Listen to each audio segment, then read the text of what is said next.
In the vast expanse of the Red Dunes, where the twin suns hung low over the horizon, Ren Varis trekked alone. The soft crunch of sand beneath his boots and the faint hum of his survival gear were the only sounds that accompanied him.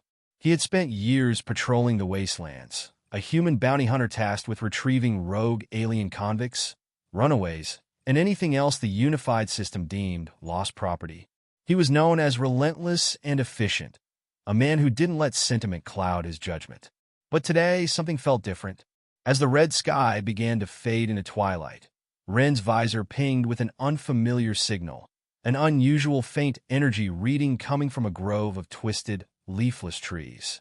Curious, Ren adjusted his scanner and followed the reading into the cluster of bony trees, the alien landscape whispering with an odd sense of unease. As he pushed aside a thick, thorny vine, his eyes widened at the sight before him. There, tied to one of the trees, was a creature unlike anything he'd seen. It was roughly the size of a medium dog, with an iridescent, silver-blue coat that shimmered even in the dying light. Large, expressive eyes stared up at him, filled with a peculiar intelligence. Its forelegs were sleek and powerful, with tiny scales that shifted colors depending on the angle of light. The creature whimpered softly, a sound halfway between a canine whine and something musical. Ren approached slowly, and the animal pulled back, ears flattening, as if afraid he was there to harm it. But as he reached out a gloved hand, the creature sniffed, then relaxed, pressing its cool, scaly nose to his knuckles. There was something almost familiar about it. The tag around its neck glinted under the weak light, and he leaned in to read it. Jalara. Ren's blood ran cold. The planet Jalara had been eradicated nearly a decade ago by a military strike, wiped out in a single operation meant to eliminate a suspected terrorist faction. Countless civilians, families, and entire communities had vanished in the span of minutes. And Ren knew this too well. He'd been there, a foot soldier among the many executing orders without question. Jalara survivors were non-existent, or so the official reports claimed. This creature, he realized, was likely one of the last remnants of that lost world. A thought struck him. This wasn't just an animal. This being was someone's companion, perhaps the last of a species tied to a civilization now erased from the cosmos. It wasn't just an alien dog. It was a living echo of a world that was no more. The creature let out another sound, a soft series of musical notes that resonated in the pit of his chest, stirring long-forgotten emotions. Ren, the stoic hunter who never blinked at taking down his targets, felt a knot tighten in his throat. How had it survived this long, tethered here, and why? Just as the thought crossed his mind, a shadow passed overhead. Ren looked up to see a sleek surveillance drone circling above. He cursed under his breath.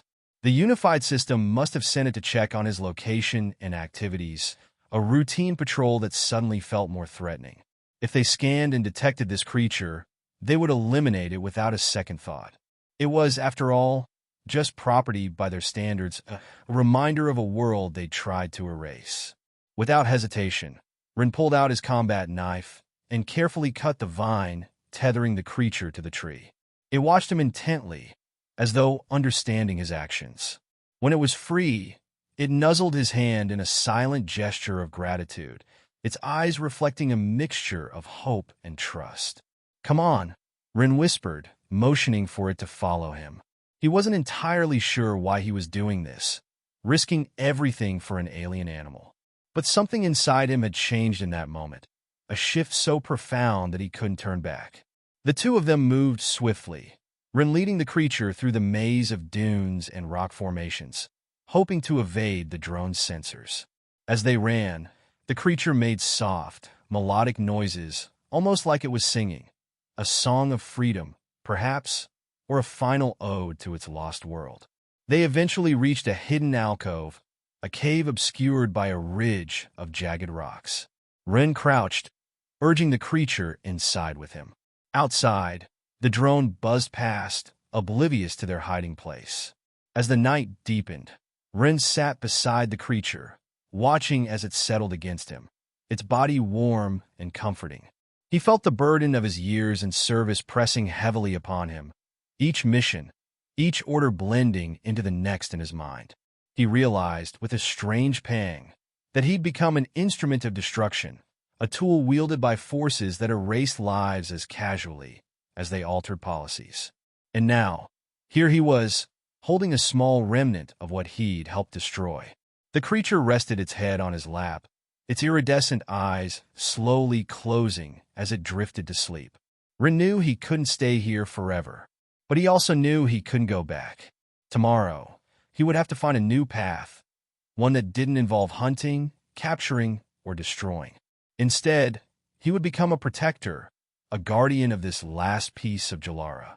And perhaps, in doing so, he could find a way to atone for his past. The dawn broke, painting the red dunes with a soft, pink hue as the twin suns rose again. Ren stood, the creature at his side, ready to face whatever challenges lay ahead. Together, they would wander beyond the red dunes, beyond the reach of the unified system, to a future neither of them could yet imagine. But they would face it side by side,